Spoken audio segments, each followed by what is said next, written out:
Hello and welcome to the reverse pitch. My name is Travis Geiger.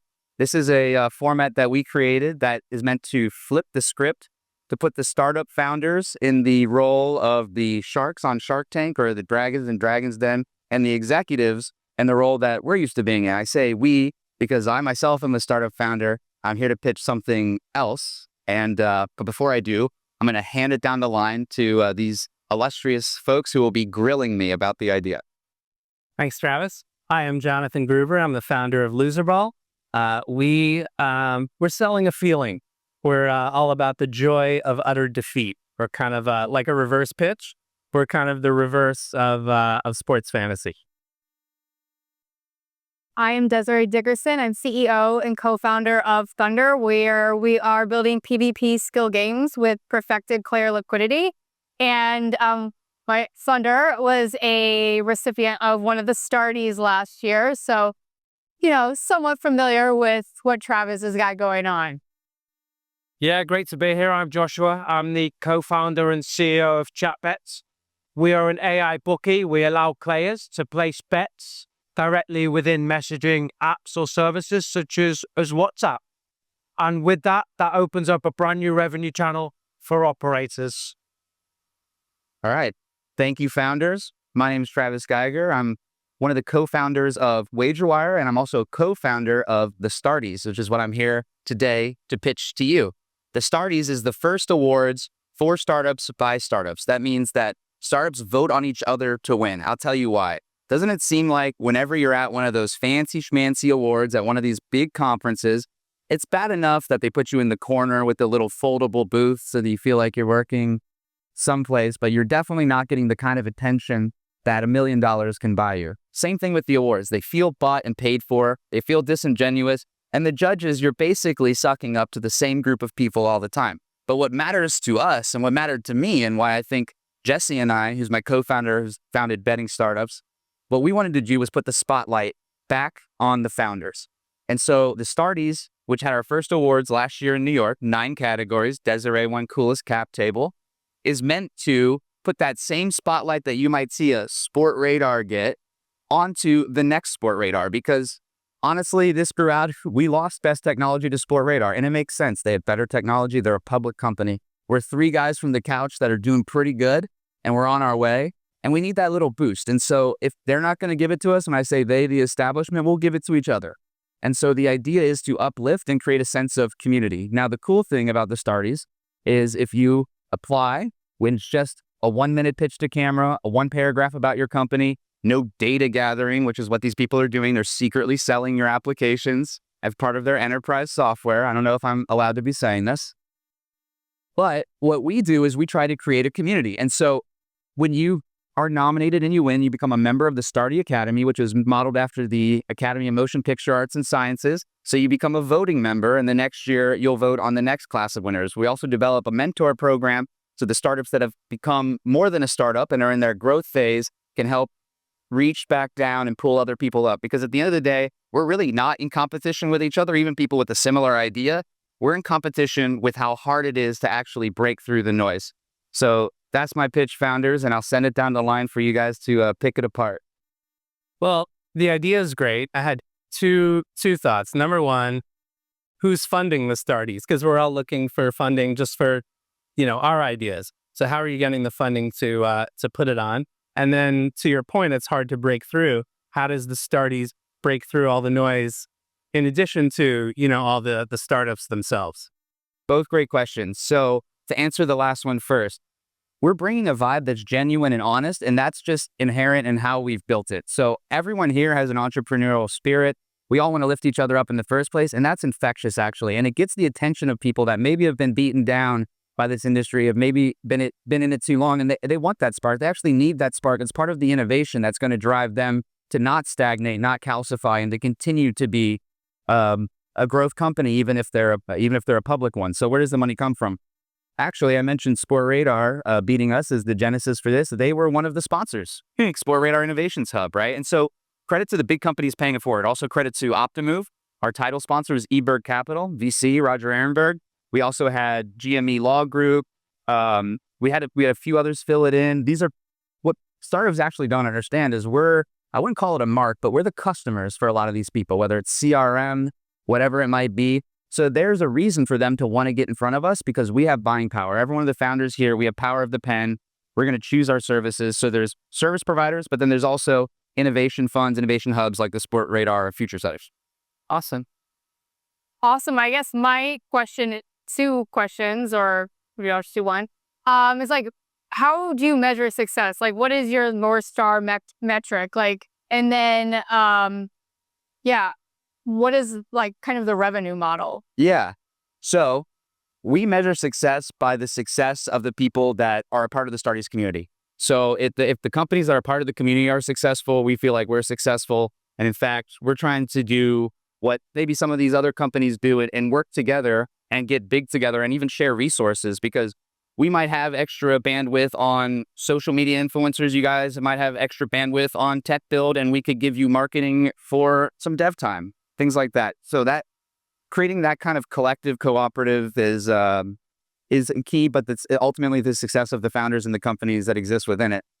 The revenue model, it's actually not made to generate revenue. It's made to break even and give back. And so what we try to do is cover our costs with the sponsors. For anyone who's not in the Starties community, we'll sell tickets.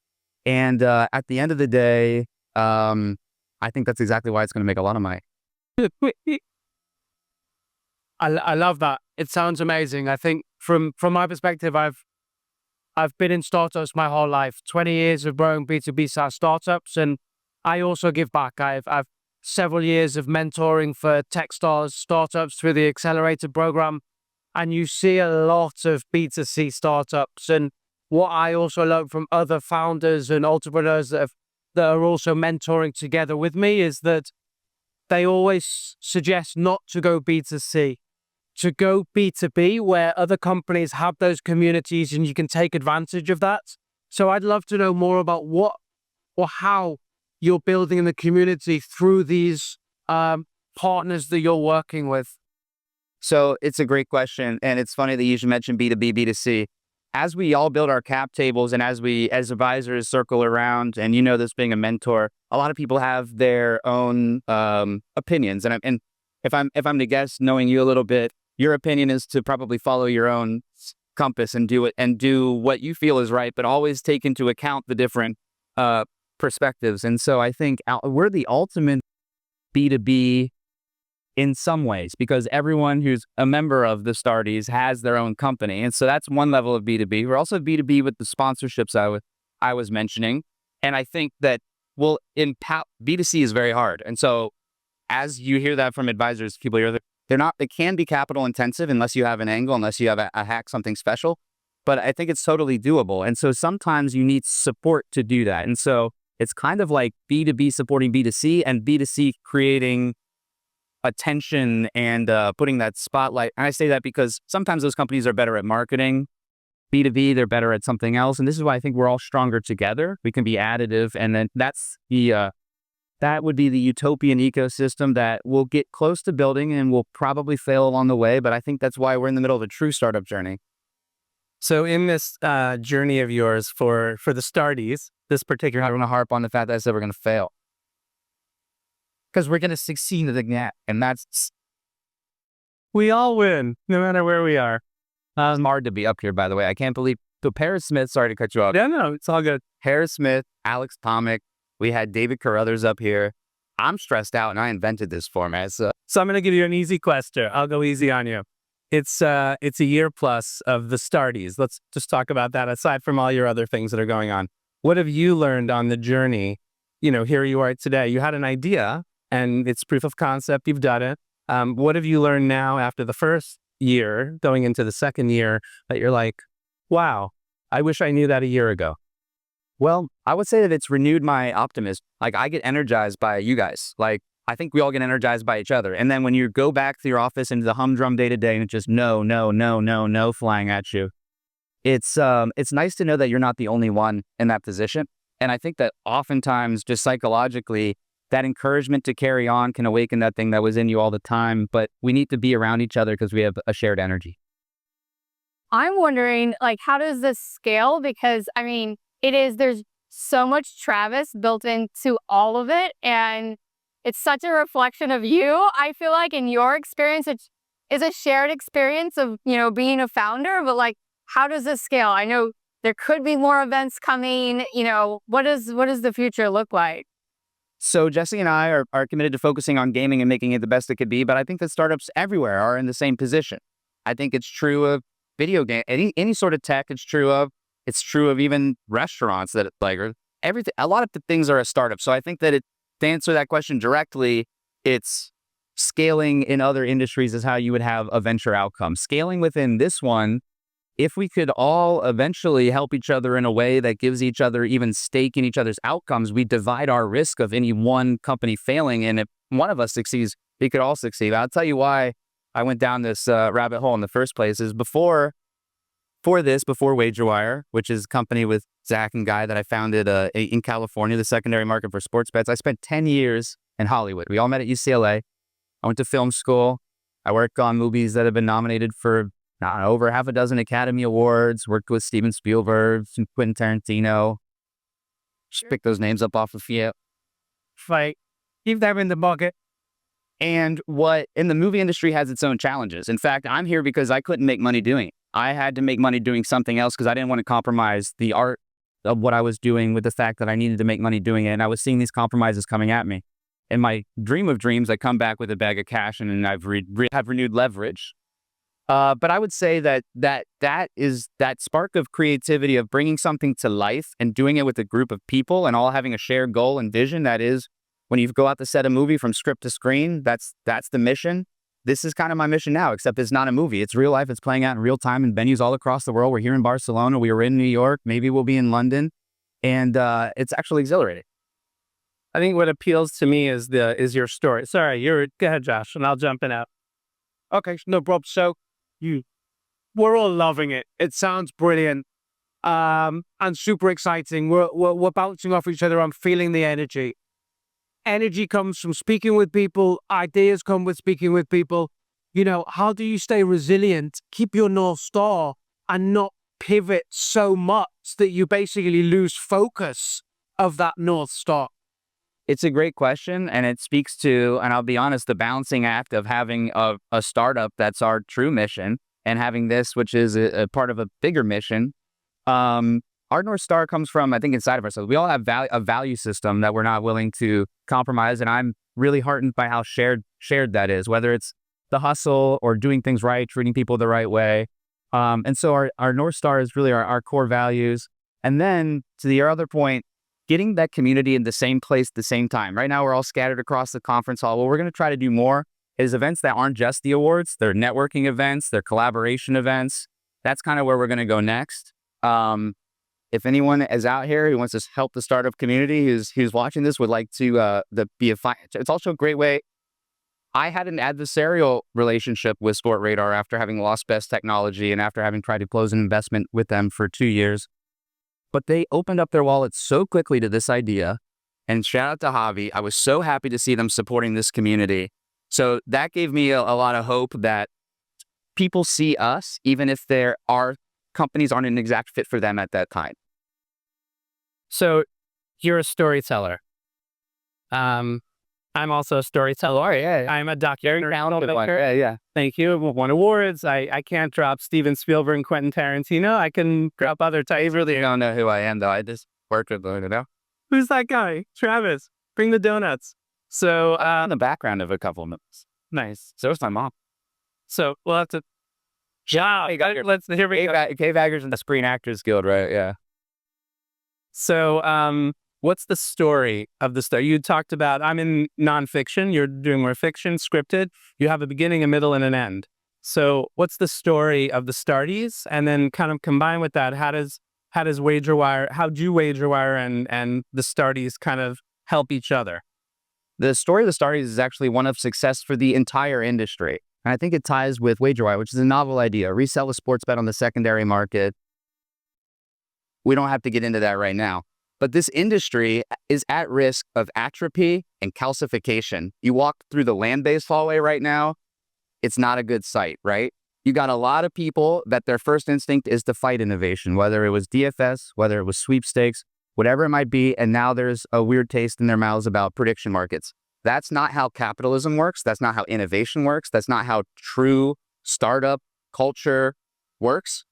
You can look at the New York Stock Exchange. They all started sitting in a chair like these three people right here, and they all had to overcome people stopping them from getting to the top. So if you're in the way, you either got to move or you're going to get plowed. Just the heart of the project is, so meaningful. Like, as this grows, and I mean, obviously the corporate sponsors are really important for us to grow, right? Like, we have to break out into that next kind of layer.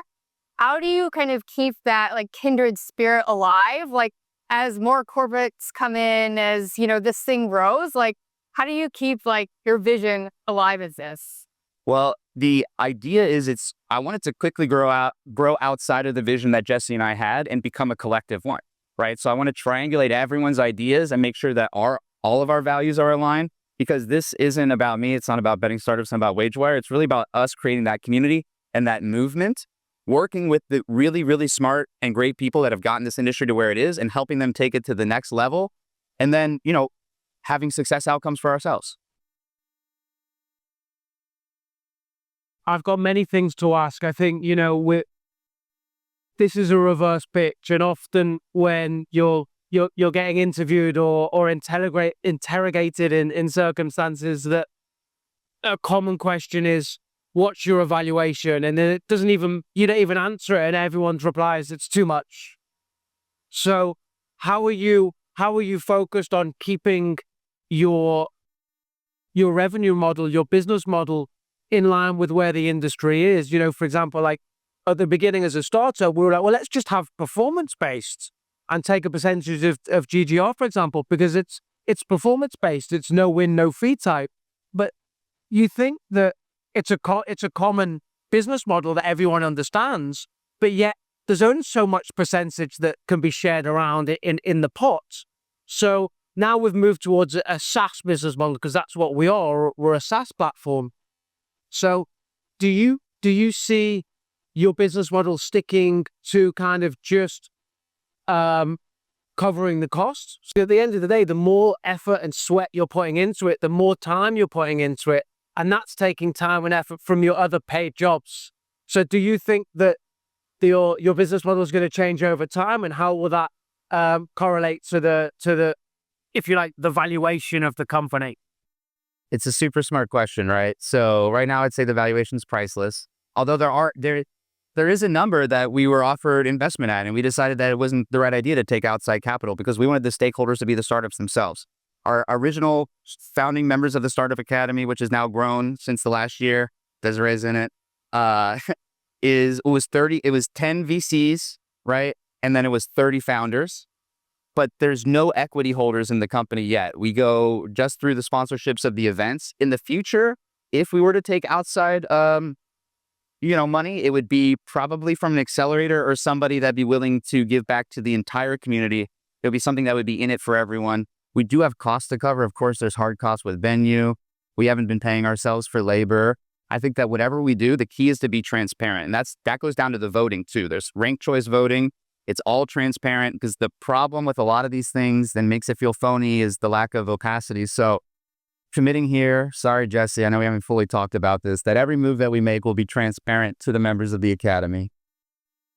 The one of the things that I find here, you were talking about what's out here at ICE, there's just a lot of seriousness. There's a lot of intensity. And, with Loserball, and I think, we're about the kind of the joy of utter defeat. It's really like reverse psychology. And I'm wondering, You're in the right industry. yeah, exactly. I'm working on it. The community, what you're bringing to the community is fantastic, in terms of opportunities, in terms of networking, in terms of community.